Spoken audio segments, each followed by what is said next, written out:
right. Hi, everybody. Welcome to the Sunday Reset. The Sunday Reset is your soft place to fall. At the end of the week, we provide healing, sisterly talks. Let us heal, laugh, and reset together. I am your host, Breya Browner. I am your other host, Jasmine Browner. Yes, so for those of you that don't know, we are sisters. So this is actually a very authentic bond and camaraderie that you're seeing. So first, I just want to do like a soft girl check-in. How are you feeling this week? Doing good, doing good. Definitely need to decompress, so I'm going out to drink with my friends after this. But right now, I'm doing good. It's definitely I needed. will definitely be joining you in partaking in Yeah. legal substances in a safe way, by the way. And then also, I just kind of want to do a quick vibe check. What are you grieving right now? And for those of you that don't know, that follow us on social media, and maybe you just haven't seen it, but we did unfortunately lose the matriarch of our family, Janice Browner, who was our paternal grandmother at the beginning of this year. And then we most recently just lost our great grandfather, who I guess you could say the patriarch, our maternal great grandfather of the family. So we are definitely grieving those losses, and we definitely want to take the time to acknowledge them because they did play a big part in our life. But outside of those deaths, because that's very obvious, you know, the bond that we had with them, what is something or some things that you're grieving at the moment? Shoot, right now it's a paycheck. I thought I was gonna get like $100 more or so on my paycheck. And I did not. I'm grieving that $100. It's hitting me hard right now because I want to spend. I definitely want to spend more. I had some put to the side like for that money, and now I can't even use that for like now I can't even use that. I gotta just wait till the next check to buy whatever I was trying to buy. I'm like, damn. I Oh, feel I'll be that cussing on this podcast. you can curse on the podcast, just Okay, because don't y'all know do the I most, but you know, our parents want to watch or whatever. they know their daughter like We get it from somewhere, right? We get it from somewhere. I would say right now, pretty much outside of like the deaths in our family, I'm not grieving too much because I've spent a long time grieving things. And not that I have the hang of it, because like as humans, we're ever evolving, like emotions are changing and coming and going every single day. But I just feel like I'm on like the precipice of like the end of a chapter where I was grieving the life that I thought I was going to live, yeah, and I'm not quite there yet. yeah. And it's taken me a minute. Like when that comes to like relationships, like I definitely thought I was going to be, you know, with the love of my life right now, married, kids, cows and chickens and shit, you know. And not that that won't happen, but it just hasn't happened yet. It hasn't happened with the person I Uh, thought it would happen with. Yeah, at first, initially, that's what I was grieving, just like not being where I wanted to, especially like with acting. You get told no so many times. You expect to have like this many roles by this time, and then you don't. Um, so it took me a while. I was grieving that for a long time, but right now I feel like I'm at the end of grieving that chapter because for like I could say like in a long time, like for the first time, I genuinely like am at peace and I feel comfortable like where I'm at. And everything does happen for a reason. We don't want to hear that at the moment because obviously it's like fuck that. Like I want what I want when I want it. And so nobody wants to hear that shit like when you're in it. yeah. But honestly, it's true though. Like God really will hold certain things from you, Yeah. you know, in order to assist you like on in the future. Like I promise you, I would not have gotten this like the apartment that I got beforehand. That's a whole different story. We'll talk about in a whole nother episode. But like, think about it. I was about to move out like 4 years ago, and it didn't work out. I was very upset. You know what I mean? I had to stay like with our parents for a minute, and then look at me now. Like I'm literally living in my dream spot, and that would not have happened back then because I wasn't in the position. I didn't have the right job. I just wasn't in like that headspace to even be able to afford that blessing. And Yeah. that's a hard thing to come to, affording a blessing, because we ask for a lot, but can you actually afford what you're asking God for? Hey, Like that's a real thing. hey now. Hey now, hey now, hey now. I would do a little clappy clap audio on myself, but that's too cocky. So, but you know, take notes, take notes, take what you need, sis. So yeah, I feel like grief just comes in so many different forms, you know? Yeah, that's true. And life gets very hard. I'm never going to invalidate how someone feels, how heavy life can get, because, man, especially this world we live in now, it's very scary out here. Very scary. It is really scary. It is really scary. I think one of the main things you just gotta remember is like continue protecting your peace no matter what. And I'm not saying toxic healing or anything like that. I'm just saying like just make sure that you're intentional about what you give your energy to because you never know what is actually taking so much of it or people too. So like especially during the grieving process, that's when you start to realize when some of them people that you've been hanging with and been dealing with ain't necessarily the people that you should be with. It's the when the seasons change and the leaves fall. So sometimes grieving also helps. It helps you realize who the real ones are. It's like when you move to a new place or some a new apartment, like, you know, about 20, 30 minutes away from your friends or something, whether or not they actually gonna come and hang out with you just because you done moved down the street. That is real. I was talking to a friend of the show, Ashley, and I was just literally saying, like, have a baby, let someone pass away in your family, move out, you know, and you will genuinely see who the real people that support you are. Yeah, Like, that's so real. yeah, yeah. Well, I mean, All right, so we can move on. Let's talk about DoorDash because I just feel like DoorDash assists with our soft girl lifestyle. yeah, okay. Listen, all right. You ever been on your couch, you know, mid rewatch of your favorite show, and you realize, hey, you know, I haven't eaten yet at all. That is a serious form of grief. The grief be grieving and the fridge be empty. Yeah, that is when you DoorDash something soft and delicious, you know, like your comfort meal with a little extra sauce or something and none of the extra stress. And you know, the Dashers, they're gonna get that food for you. Doesn't matter what you specially request. DoorDash, that is the soft girl solution to am too emotionally drained to cook. Let me order something and go. That's true. Yeah, you get what you want when you need it, and you don't feel no shame about it because it's self-care. Absolutely. So you guys use the link in our notes or in our Instagram bio to get yourself $5 off of your next DoorDash order. Don't miss it. Yeah, now go treat yourself because you deserve it. You're grieving. You do. All right. So next we can talk about more specifically grieving the loss of a loved one. I always say this, and I don't even know if you probably don't remember me saying this. 'Cause I say this a lot, but you have to go through it to get through it. Yeah.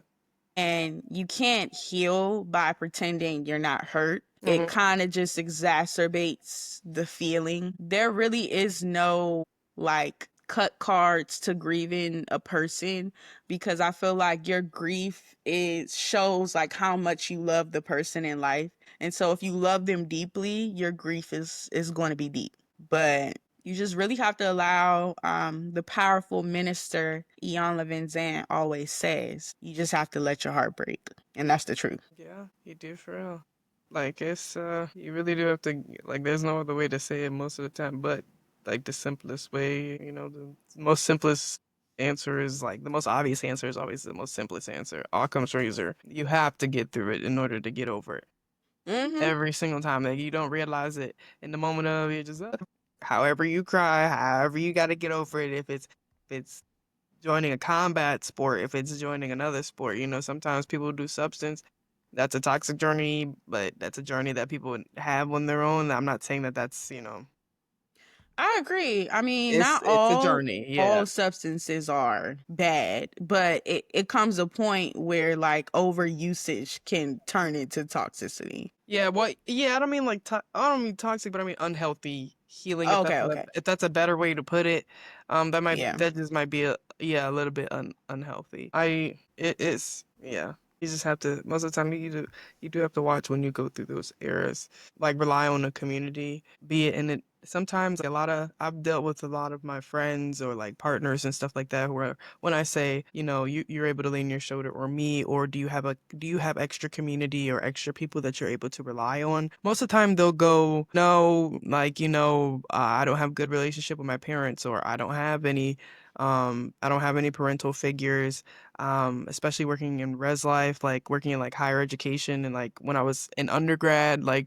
working as a resident assistant and like dealing with certain like students and residents, like they came to me or and like we created like, our own little school family because they didn't have, I'm sorry, I keep flipping my hair. This is why you don't wear like synthetic wigs because it's Yo, the people didn't know it was synthetic. You didn't have to say that. I mean, the people who know, like it just keeps The girls that get it, get it. yeah, like what the heck? And the ones that don't, don't. Because it's gonna bother me. Like, yeah, you see that? Okay. Like, it's just gonna it keeps just going, curling in my face. Put it behind your ear.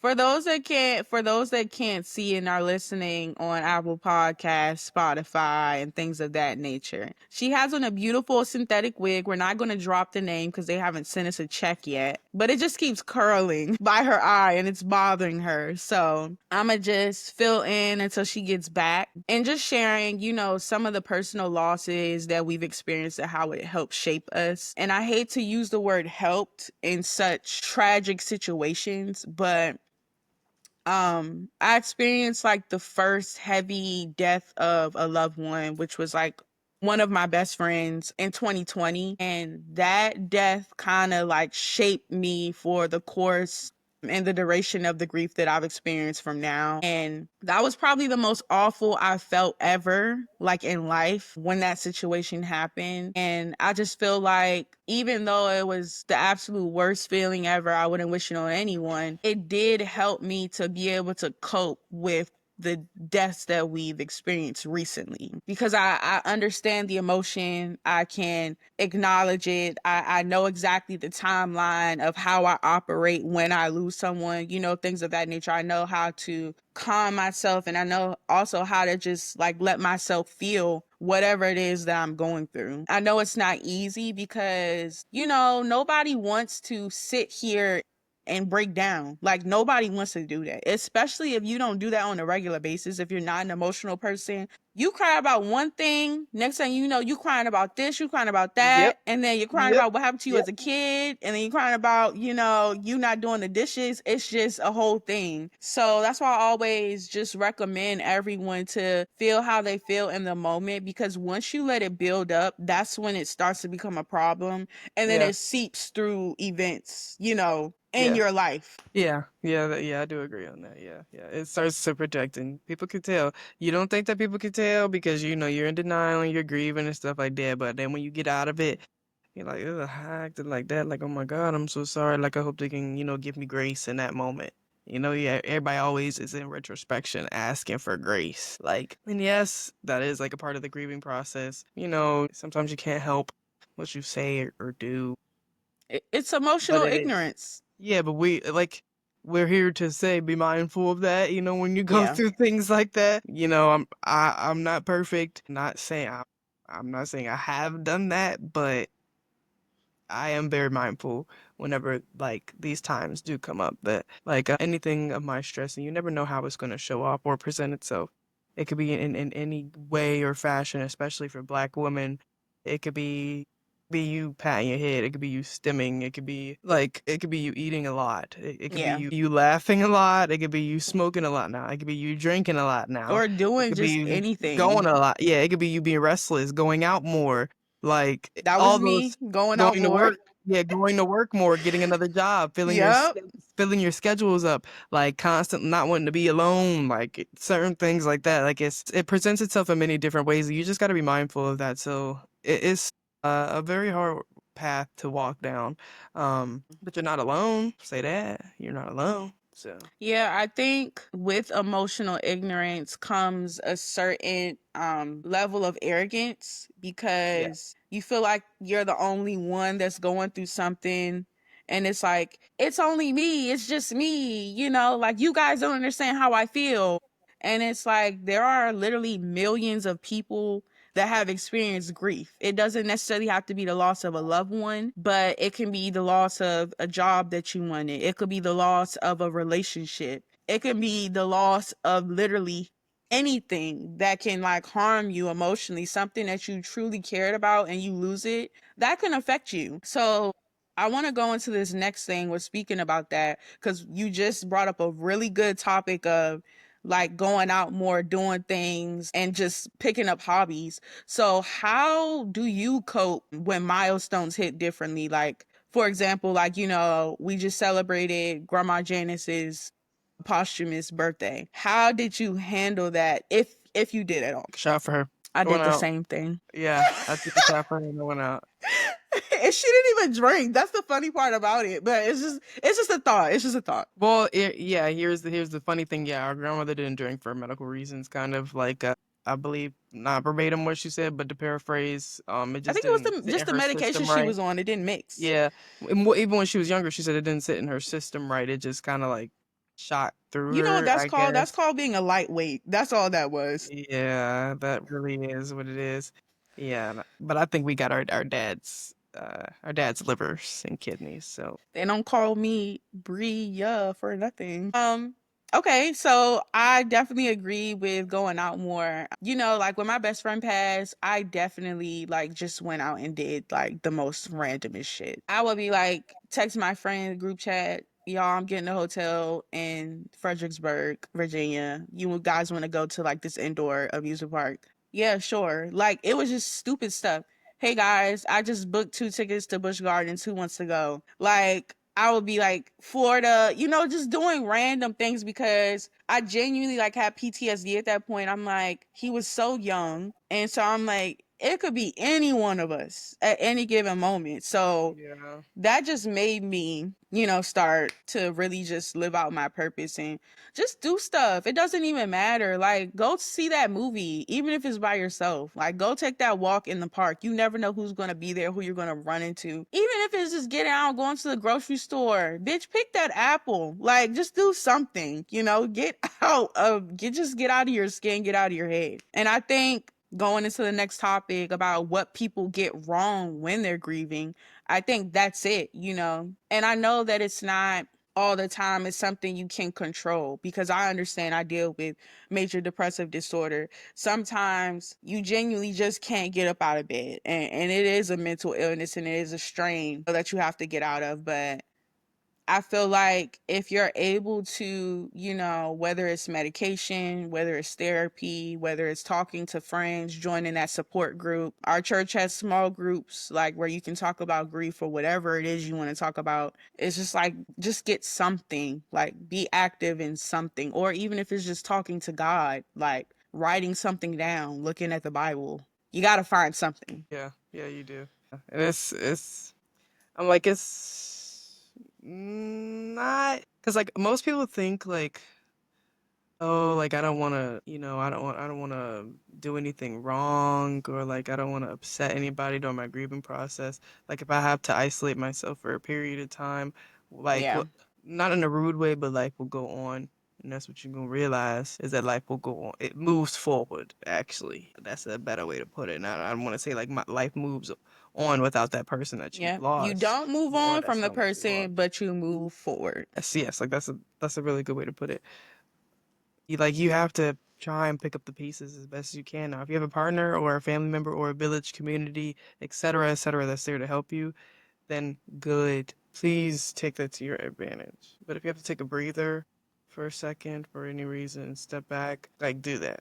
Actually do that. There's nothing wrong with that. The one thing that I would say that like I don't know if there's necessarily any way that you could grieve wrong. Like even if it's anger presenting, you still grieved.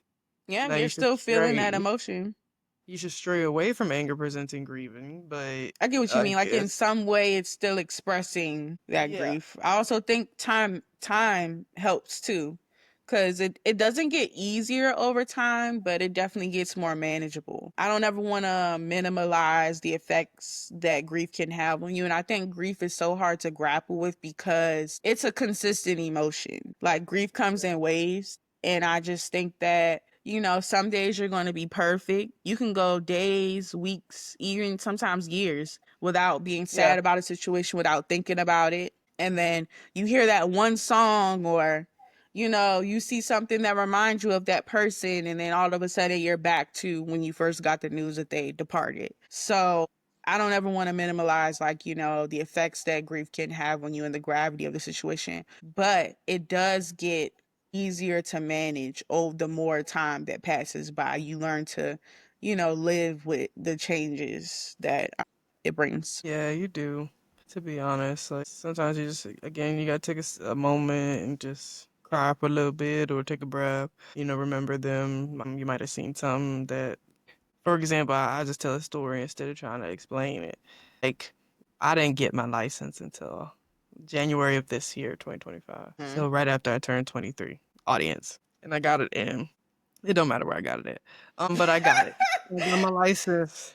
I got my license, and I started driving. Of course, I moved up to PA again, where I went to school at, where I did my undergrad at to do my grad degree, because I'm in a graduate assistantship program. But unfortunately, I didn't have my own transportation, personal transportation, to get to PA. My family supported me, and I was able to get a rental car. Now I have to turn in my rental car because my family supported me yet again. I love them. And one of my great uncles gifted me his car that he had, but repairs had to be done to it. So while I had the rental car, they were doing repairs on it. And I come back home to exchange the cars, turn in the rental car, and get my car. And once I enter the city, I'm on 495. If y'all not from the DMV, we from the DMV. So I'm on 495. I'm getting in on the inner beltway. And I'm like, oh, I should get off on Suitland Parkway. I'll just go see grandma real quick and stuff like that. And then it hits me. I'm like, oh, that's not possible. I'm like, she's not alive no more. Like, and I had to say that to myself. I couldn't say, oh, she's somewhere else. She's dead. She's not here no more. I cannot go see her. And I had to just take a breath, cry for a little bit. I was like, all right, well, I ain't no bitch. I don't want my parents to see me crying when I get in the house. So let me wipe my tears away Right. real quick.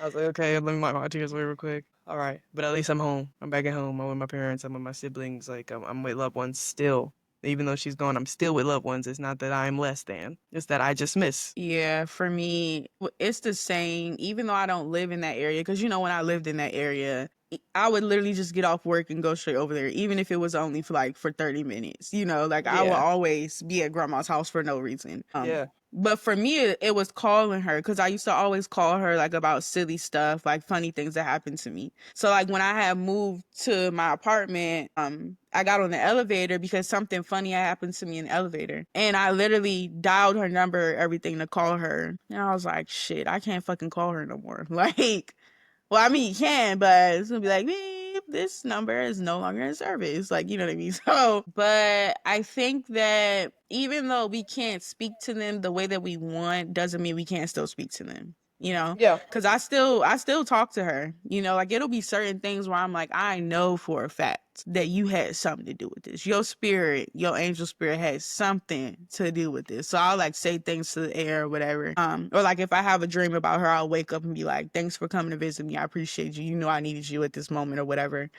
Um, it's hard to accept because it's not the same, but it still can be done. Communication can be done I feel like if you believe in God. So yeah, so speaking of deaths, I wanted to go into parasocial grief, which I feel like is something that a lot of us grapple with as a society. And it just wouldn't be us, a black owned podcast, to not mention Malcolm Jamal Warner. So we would like to take a moment to honor someone who meant a lot to not just our family, but to a majority of us, whether we ever met him or not. Malcolm Jamal Warner. We first met him as Theo Huxtable, the cool, funny, sensitive black boy who made it okay to not have it all figured out. He was smart, he was stylish, and most importantly, he was soft in a world that did not always let black man be. But Malcolm was he just didn't stop at Theo Huxtable. He went on to become an Emmy nominated actor, a Grammy winning spoken word artist, a director, a musician, a creative who never stopped evolving. He showed up for decades in roles that mattered. He gave voice to black experiences that were nuanced, emotional, and necessary. And he did it with grace. So if you feel a little off, if you are grieving him like you lost a family member, like we are, because when we heard the news, we were taken aback. It is not silly. It's real, and your feelings are valid. Sure is. Yeah, I think that kind of like grief is often dismissed, but like for some of these people, we feel like they raised us successful. It's like, especially like James Earl Jones. Oh Like, my God.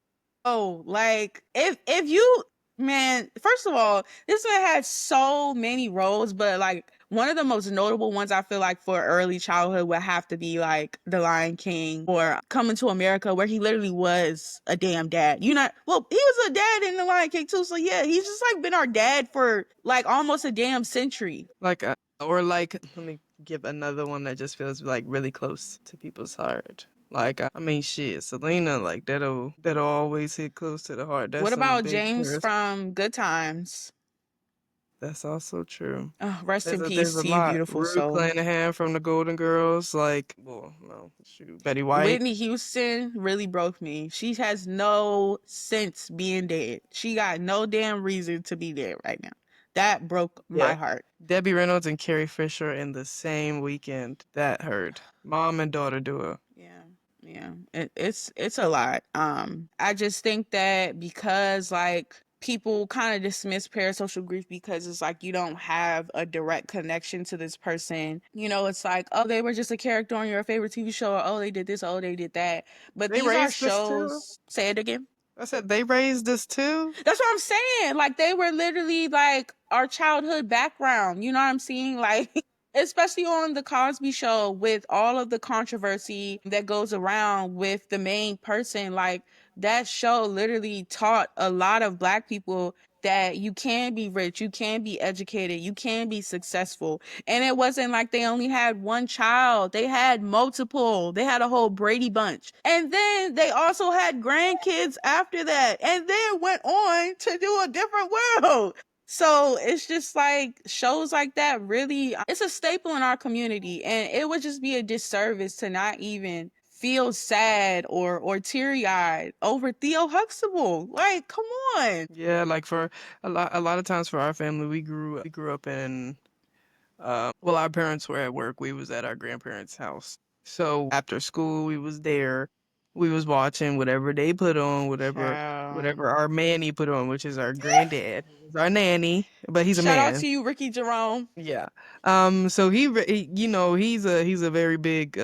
He's also like a third parental figure that we have in our life, of course, as grandparents mostly are extra support figures as well. But that's like we watched that while we were eating dinner as well too. We talked about those episodes, like they showed us specific episodes, like they was like especially our dad too. And then I remember talking about this with our dad too, like the episode where they had him where Cliff he was like I'm only laughing because I know what you're talking about. I was like, okay, because Malcolm Jamal Warner's character was they was going back and forth about money and stuff like that and his responsibilities and he's like, well, I'm grown, you know, like da da da, you know, mm-hmm. I can do what I want, like you know, and this is not verbatim what was said, you know, I'm still a youngster, so like this is based off of like my kind of young memory. I did rewatch the show a couple years ago, but I don't really. I just know the lesson of this show. I will always remember the lesson of this show. And he was like, "Well," Cliff was like, "Okay, well, if you grown, him and Claire both decided if you grown, then all right, we gonna treat you like that." And then, and they made him that entire episode. They made him pay for different things. Like they was like, okay, well, they was like, okay, well, where's the rent for today? Well, if you want to take a shower, you know, we need this, and that. You ain't got light. Exactly. You don't have AC. You ain't pay for your electric bill, your gas bill. Where your food at? You ain't getting no groceries, so you not touching none of our groceries. It's certain things like that. Like I feel like that's like canon events in every black childhood for Right. real. Because he was just kind of lining us up. He was like, I ain't finna do it to you. I'm gonna show you what's gonna happen though if you try me like he just did. So it was certain things like that that I feel like we know like we feel like we were kind of raised alongside them or they grew up with us or they're like cousins in our family. Like it definitely is parasocial grief. So this week we honor you, Malcolm, most definitely. Every version of ourselves that felt seen because of him and the cast of that show. We're praying for your family and rest well, King. And especially Your even legacy lives on. outside of the Cosby show, like Malcolm and Eddie, bro.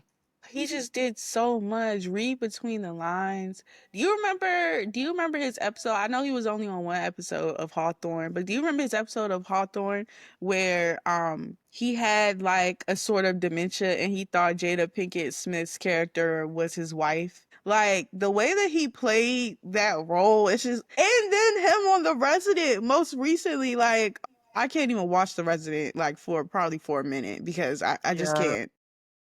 it's on 911 too. Yeah, but speaking of relationships, because we could talk about Theo Huxtable for the rest of the episode. How do you feel about, grieving relationships and the change that comes with it? We kind of touched on the topic earlier, but do you find yourself in a sense of grief, like when you're like letting go of friendships or letting go of old versions of yourself? I feel like they kind of go hand in hand, really, because most friendships tend to die when you become a new version of yourself, because it's Yeah, I agree. true, like you can't take everybody with you, and some people, sorry mom, are heavy as fuck. Yeah, yeah. I agree. I agree because at some point that was you had a connection and a bond with them. Something has shifted. So like if a Yeah. friendship is going out the door, then yeah, it's a new version of yourself that's stepping into light. I definitely think that, but it's the same principle kind of for, for relationships. You have to shed something in order to gain something. Like that's what I always think in the back of my head is that anyone's the popular phrase is a man's rejection is God's protection, but any form, any style of rejection is God's protection majority of the time. I'm just saying. You have to learn from it. You kind of got to like it's like basically learning how to fall so it's easier to get back Mm. up. I would say, and I don't mean that as in like anticipatory grief. I mean that as in like No, just but know just that being ready. you yeah, just having some sense of like control or I would say for me, my style is some sort of detachment. I'm a very nonchalant person. You can ask Bria most of the time. When it comes when it comes I to have that, some of you in me being a Gemini, like that's on one side, but I tend to use the softer side more often. But so I'm not going to put you all the way out there by yourself, I'm my but daddy's daughter. Yeah, I'm my daddy's daughter. I might look shout like my out to mom. you, Mr. My Brevard. daddy's daughter. Yeah, I'm just gonna say because I'm sorry, Dad. I'm sorry, Mom. If you listen to this right now, just go ahead and either put the bleeper Right. out Just right go ahead. now Just go ahead, skip or past. yeah, because it's there sometimes it's not I'm trying to think. I'm trying to Yeah. hold on. I'm trying to think really quickly. Hold on. It's because I just went through. I have an ex partner now. I'm not gonna say that we're mind your I business. I'm not saying understand. anymore. Yeah, mind your Yeah, I'm business, not gonna say no because more. we exes, my ex is in the word next as well. There are No, possibilities. no, there's not for my situation. There is not a possibility that my ex will be my next. I'm just saying that. I'm saying that for me. Love you, daddy. Okay, so anyways, but when I got to that moment when I had to just take a breath because I was like, you know what? I was like, I had to just I had to think first of all, do I even have the energy for this? Yeah. That was one thing. That was the main thing that I thought to myself was as soon as I saw the conversation shifting towards that, and he was like, "Yo, we got to talk or whatever," and I was like, "Okay, it's kind of been feeling off for a while, so yeah, let's sit down and like evaluate everything that's going on." And then when it actually came to, I was like, "Actually, you know what? I don't have the energy for this. Let's not have a whole conversation about it. Let's just go ahead and nip it in the bud. We feel more Mm. like friends. We Like, feel more like let's just friends than we do get life this over with, partners." basically. Yeah, because if for a long-term relationship, I think, what do you consider a long-term relationship, first of all? Um, Come on, like, what is this? The big. Long term, I would say like when it gets to like a year and above. Okay, so yeah, so me and my ex-partner, we're still cool. So I don't mean to be putting you out there like that, Exy, but They don't know I'm him. just keeping it real. Yeah, he knows who I am. I'm just keeping it real. No, I'm just saying if he were to ever see clips of this on social media, so you know who you are. I don't really give a fuck. But yeah, it was like towards the end, it just felt more like we were friends than life partners. Like it felt like we were best Mm. friends. Mm-hmm. Like, like, I'm sorry, this might be a more of a generation, like our generational thing, but like when you're having a casual relationship with someone, and that's kind of like when you find out that you are actually not meant to be together. Like you thought the situationship was going to go from there, but it's actually this person, I'm actually don't fuck with this person. This person is meant to be my friend or nothing to me at all. Most people, not most people, they got, they are very strict with their energy and their time. So they'll say, if I've already fucked you, if I've already been fucking with you, I'm not gonna fuck with you no more, because Right. that's like, and I respect that. I don't know what it is for me. If I just be chilling, like I just don't be thinking that it's that big of a deal. But sometimes if someone is not meant to be, this is gonna be a wild way to put it. Okay, this is an unhinged statement. If someone's not meant to be in it, maybe if someone's not meant to be in you, maybe they're meant to stand by you as a friend or something like that.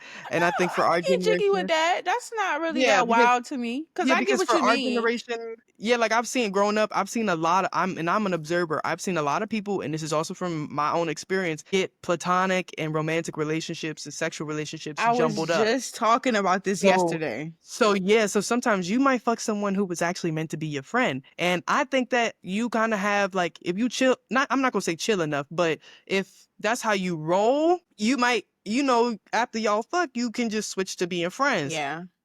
Sometimes in our generation, a lot of people get that shit jumbled up. The difference between romantic, I think that there can be just sexual relationships, but that's just me. People call me a nigga for being like that, and I'm like, why I mean, but do I that's have to true, be? and I Why feel is like that it's inherently mature. masculine though?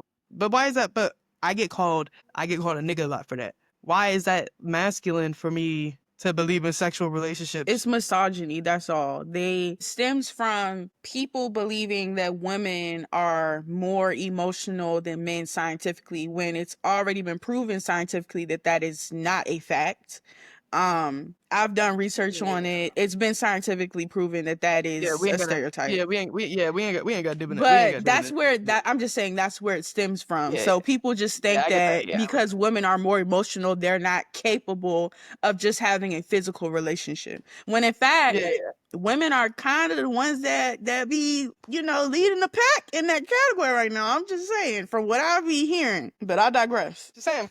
But yeah, like yeah, I think it was like we went all over the place. I think with me and my ex-partner, it might have been one of those situations where, or it was just, well, I can't say that because it went on for 2 years. So like, I can't say, oh, well, maybe we were meant to be friends or something like that. No, I'm not saying that. But sometimes it just don't work out, and I'm glad that we was able to be cool with it, and still, So like, it's something, but at the end of the day, like I realized I did have to sit with myself, and I was like, he will not be. I did have to agree with the part where I was like, he will not be my next. Mm. And like, because I don't know if it was performative or if it was a vulnerable moment, but the words in that conversation was, if we want to reestablish something that's possible. I'm not sure if I want to after 2 years. If you don't know what you want from me, if it didn't work out and it was meant to be something else, we already found out within those 2 years. We already know everything that we should know about whatever relationship we need to have, or not need to have, because I don't need to have shit with no one, but whatever bond we choose to have, like we already know how we act. So there's no point of going back and forth on what it should and should not be. So that's why I said it may be egregious, it may be extreme, but to then ask for me directly to be in a relationship with you again after you were already completely my ex. This is not a break, it was a break up. I'm gonna need some bands in my face, a ring on my finger, a car in my driveway, some keys in my hand, deed, a title, At least a something. plot, yeah, a plan, some blueprints to a compound Life property. insurance, health insurance, all the above. I feel I'm just you. saying. And I would also want myself to be set up, because I can't ask for that and then I'm not ready to be a wife or a life partner myself. But don't come to me after we done already been going back and forth for about 2 years, and then we decided, okay, let's actually just, be cool, we chill, stuff like that. Hmm. If there was to ever be any type of reestablishment, you already know who I am. I can't even lie. I've grieved the ending. However, I continuously begin new cycles. So even Yeah, though like I've ended something, that's just that past cycle. And then yeah, like I'm still on my ex bad. We just gonna put it like that. I'm not on him hella bad, but that was the first person I've truly had like a bond where I could dig forever with this nigga. You know what I mean? Like a lot of people I've been with in my life is just I knew that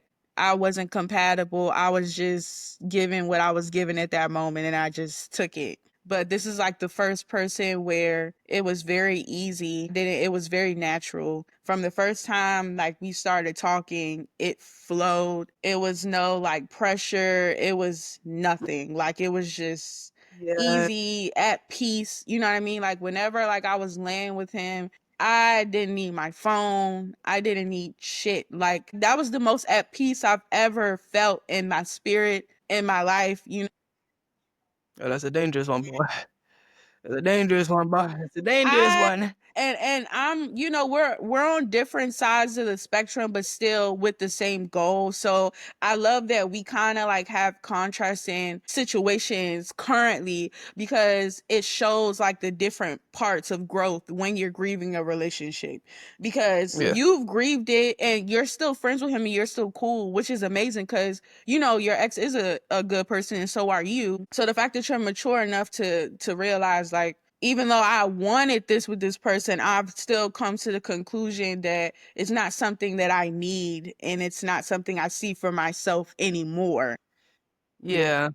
For me, I guess because of the situation he's in right now, to me spiritually it just feels like right person, wrong time. And it's not that I'm necessarily waiting for him because as you know, I'm a social butterfly. It's not like I don't speak to people. It's not like I cut people off, you know, out of my life and like, oh, I'm waiting for this guy. Like it's not like that. But I just feel like when things are meant to be, you know, they'll come to pass. And so I'm not like waiting for that. I'm not stopping my life like to wait for him to return when he's ready. But at the same time, I'm not going to say I don't hope that, you know, when he's ready, I'm available, if that makes sense. Yeah. Yeah. Like I think there's and that's the part where you kind of just like start growing. You just start moving forward. Like it's definitely like I'm not saying that there was no pain. Like it was definitely some type of Child, grieving. I feel There like was somebody definitely some type ran of over my grievance. dog. Yeah, because like there was a difference between the relationship in the beginning and the relationship at the end. Ugh,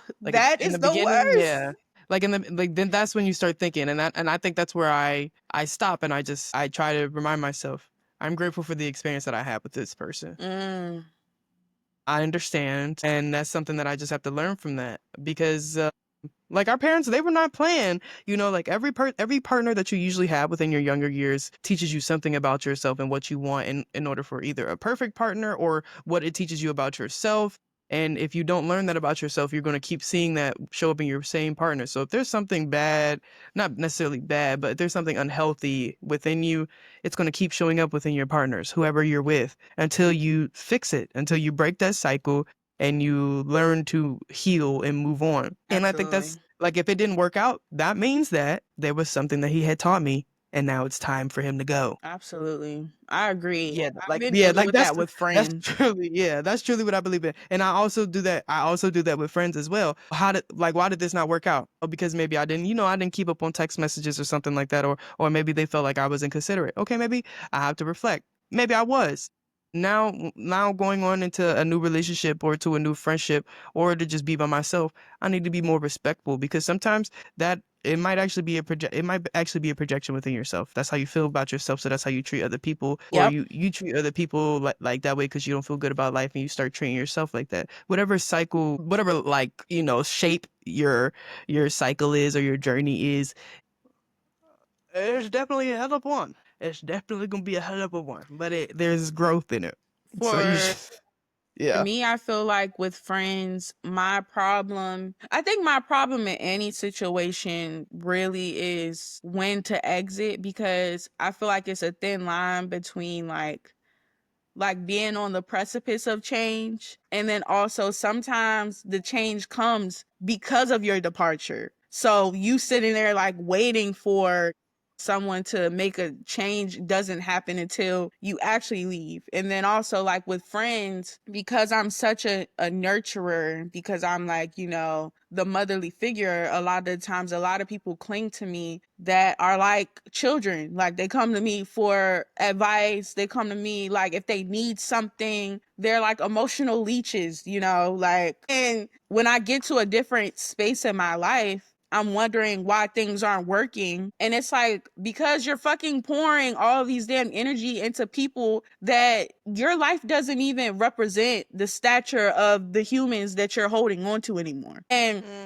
it's not like a cocky thing to say, because it's the same thing for them. Like, you know, you get to certain stages in your life and certain people, places, and things that you love. If you truly want success or change, you can't be around those people anymore. You can't hang out in those places because it doesn't serve the purpose of your current status of like who you are, you know? Like the place that I'm living in, I want to upkeep this lifestyle. So, do you really need to be in these areas? You know what I mean? Do you really need to be with these other people like that don't give a fuck about nothing, that don't care? And these are also people, I think, too, that don't necessarily like care about your worth. They don't care about what you have. A lot of them can be like jealous or envious. That energy can come off in different ways. And it's just like, just ask yourself, if you were in a space right now where everything you had were to crumble, who would help pick up the pieces and put it back together again? And I promise you, about 75% of your friend group is going to fucking tarnish. I guarantee it. So I just feel like it doesn't have to be beef. It doesn't have to be, I don't like you. It's just sometimes, you know, it's just loving someone from afar, you know, Yeah. only telling them happy Thanksgiving, Merry Christmas, and not texting them every single day. How are you? How's everything? How's the kids? Da, da, da. You know, sometimes it's just liking a picture and not FaceTiming them every night. You know, there's power in honoring your scars. So we Yeah. talk a lot about healing, but let us talk about financial peace. Okay, because nothing triggers the nervous system like looking at your bank account and then seeing $2.86. Child, MoneyLion gets it. It is a financial app for folks like us trying to budget, save, and still have cute brunches. Because I know y'all be seeing me at Air and DC. Yep, and you can track your spending, build credit, and even get cash advances with no stress and no judgment. Ooh, we love a soft girl with strong credit. Yeah, download MoneyLion today and use your code. Use our code actually, $AVIDBREYA 286. And that should spell out Avid Bria 286 when you join. All right. Now we are on to my favorite segment of the night, Sister Sound. Yep, pick your sister. All right. So, welcome to our favorite segment, Pick Your Sister. Hello. You sent us your real, raw questions about grief, and today we are tag teaming the healing. So here's how this segment works. You ask, we both answer. You choose. Do you want advice from Sister Bria first? The wise, slightly woo-woo, soft launch your healing, big sis? Or do you want it from Sister Jasmine, your truth-telling little sister who will hug you after I read you? Heavy on after she reads you. So we gotta give y'all balance, because sometimes you need a journal and sometimes you just need a damn shot. So let us get into it. The first question is from Vanessa G from Aberdeen, South Dakota. Shout out to South Dakota. Never been, but appreciate y'all. How do I grieve someone I was not on good terms with when they passed? Do you want It to depends on what answer type of first person or you are. me? Vanessa says she wants to get read first, and then I'll answer after. So that's Oh, you. okay. I mean, it depends, Vanessa. I'm not gonna read you like that, okay? It depends on what type of person you are. Now, if you're the type of person where y'all wasn't on good terms, like so on some serious, not good terms, like they did some messed up stuff to you, I just automatically assumed it was a he. If y'all not on good terms, I'm sorry. But if that person did some messed up stuff to you and then y'all not on good terms, fuck that bitch, fuck the hoe. Why are you worried? Why are you worried about what terms you should be on? Period with them when they pass. It don't matter. It would be hard to get through that grieving process. I try to be as respectable as possible to their family if you're gonna interact with them with their like. Don't feel guilty for nothing. Like it wasn't your fault, you know. Like y'all just wasn't on good terms when they passed. Now, if it's something that you were really upset about and y'all wasn't on good terms, that will be like really hard. And that's one of those grieving processes where you will need a community. Sometimes, be it like talking about it in order to get through it. if it's, going to a therapist or a grief counselor, even like I'll recommend professional help for like a little bit more complex situations like that.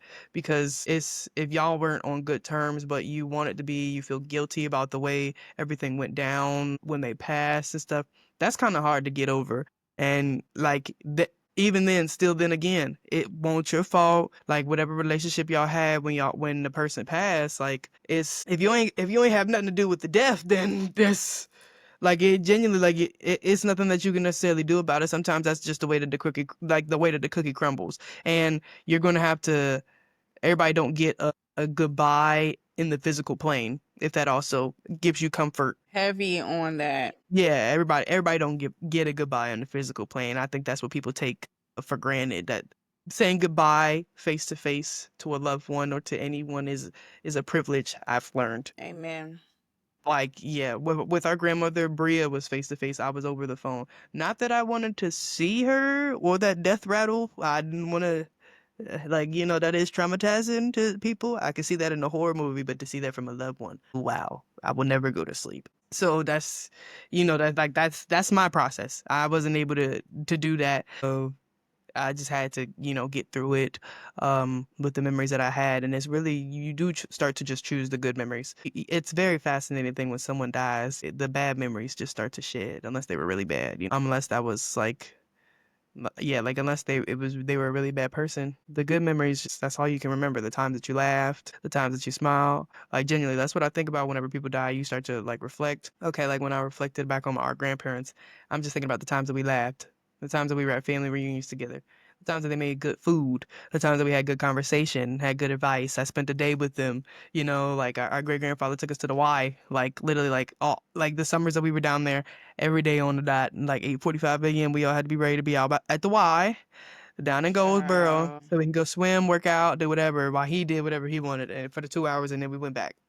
So it's just sometimes it is very difficult, but I would say at the end of the day, have a village, have someone, grief partner to reach out to, or a counselor or a therapist in those types of situations, because it can get very difficult and complex. Like the brain and your emotions are a very difficult thing. Yep. Vanessa, she hit the nail on the head. I don't think you need anything from me because I feel like that was very nuanced. She gave you like the bad bitch response as well as the intelligent one. So I'm just gonna move on to the next question. Yeah, I see. Yeah. So the next question is Shelby A from Buffalo, New York, and she wants me to answer. So shout out to you, Shelby. Shelby says, I feel guilty for crying over someone who passed years ago. Am I being dramatic?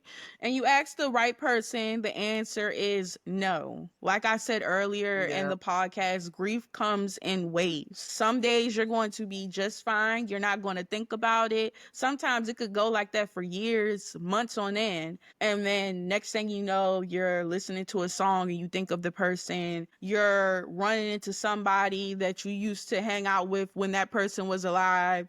You're driving down the street and you see a monument that reminds you of the time that you and your person went there. So, no, I don't believe in grief having a timeline. For as long as I'm concerned, if you truly love someone, you're going to feel the depth of their loss every day that you're here and they're not. It's just how you deal with it and how you manage the grief. So, is it okay to cry? Yes. However, you also have to do other things other than that. Feel your emotions, absolutely.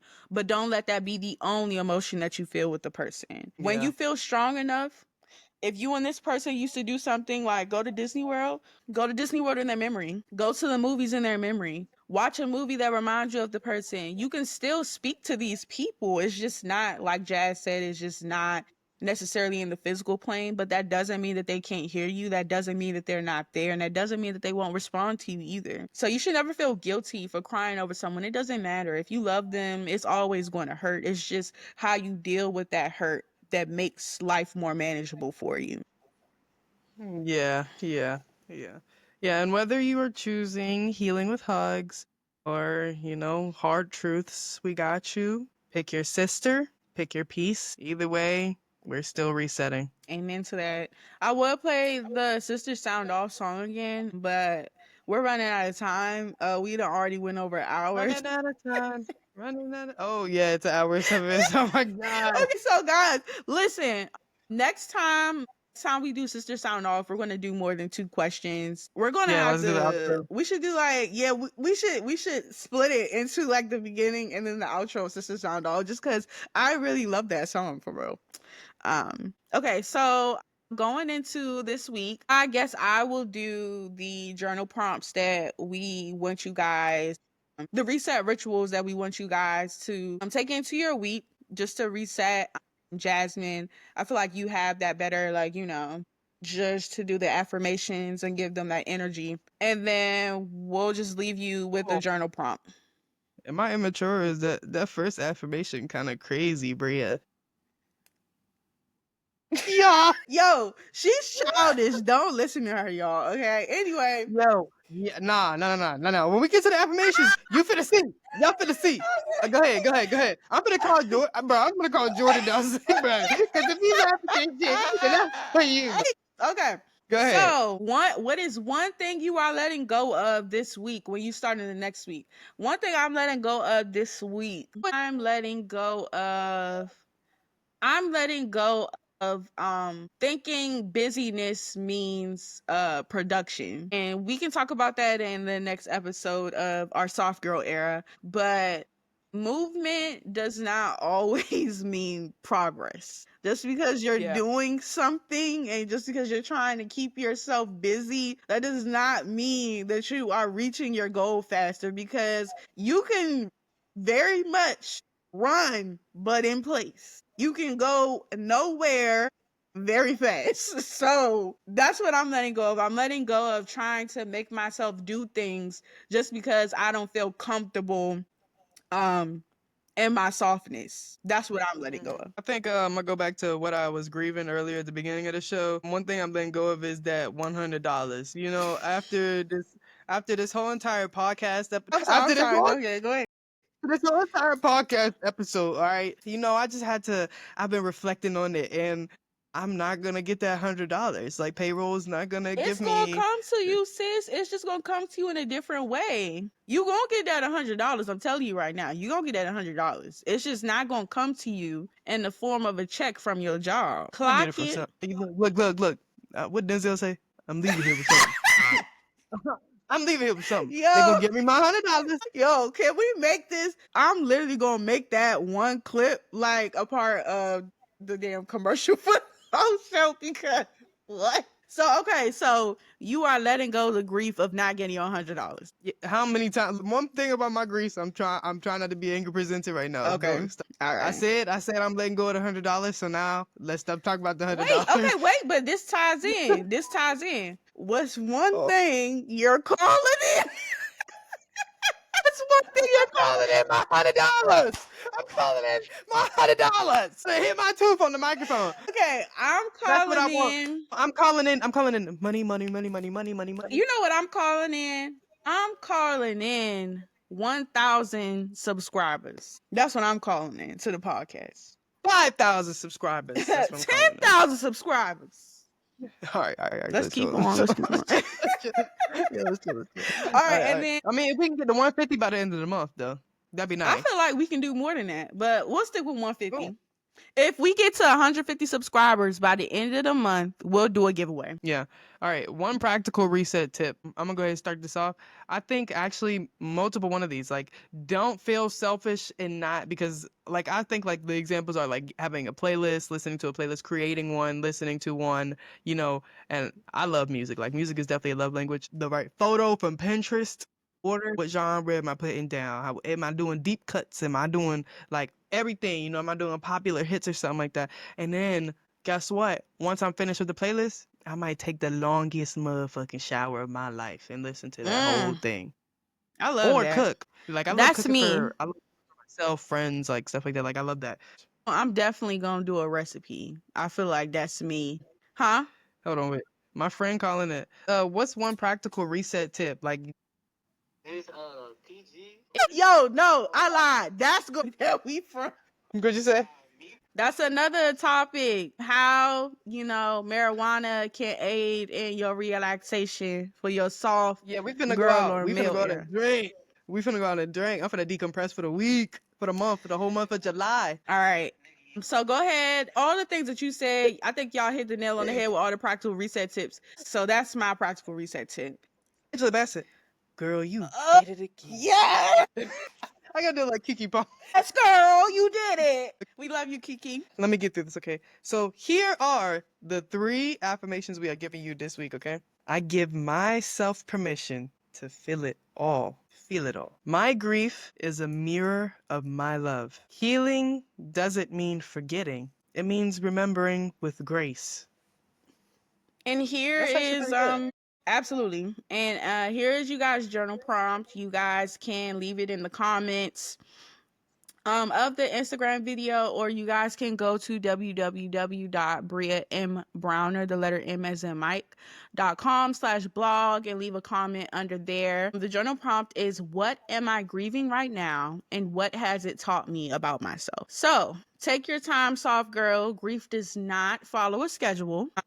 Rest, journal, sit with your feels. And then, as we've discussed so many times, next week's episode is definitely going to be our soft girl era and how women like Beyonce and Zendaya quietly set boundaries for peace and prosperity. And Jasmine, just because you have like that judge again, I'm going to let you end it with our outro. Girl, you're not broken. You're just becoming. Boom. Boom. Oh, you see Tyler Perry released. He dropped the skit. Yo, Why Did I Get Married Again is coming. And we about to do the outro on that. Peace, y'all, with love, healing, prosperity, all that. Boom.